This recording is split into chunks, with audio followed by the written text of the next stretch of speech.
Rebel star Prabhas recent గా సలార్ సినిమాతో audience ముందుకు వచ్చారు.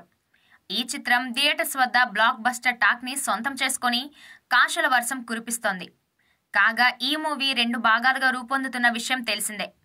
మొదటి భాగం సూపర్ హిట్ అవ్వడంతో ఆడియన్స్ అంతా సెకండ్ పార్ట్ రిలీజ్ కోసం ఎదురు చూస్తున్నారు. ఇక ఈ సెకండ్ పార్ట్ అండ్ తన లైనప్స్ గురించి ప్రభాస్ రీసెంట్ ఇంటర్వ్యూలో మాట్లాడారు. ప్రస్తుతం సలార్ 2తో పాటు మరో 2 సినిమాలు చేస్తున్నట్లు చెప్పుకొచ్చారు. ఒకటి ఫ్యూచరిస్టిక్ సినిమా అంటూ కల్కి గురించి మాట్లాడారు. అలాగే మారుతి సినిమా గురించి మాట్లాడుతూ అది హర్రర్ మూవీ అని తెలియజేశారు.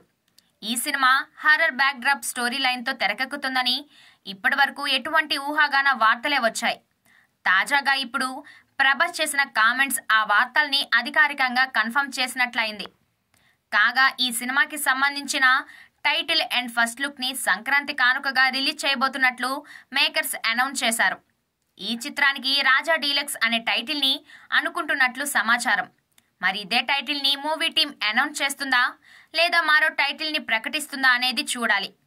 పీపుల్ మీడియా ఫ్యాక్టరీ నిర్మిస్తున్న ఈ చిత్రంలో ప్రభాస్ సరసన ఈ సినిమాలో నిధి అగర్వాల్, రిధి కుమార్, మాలవిక మోహనన్ నటిస్తున్నారట.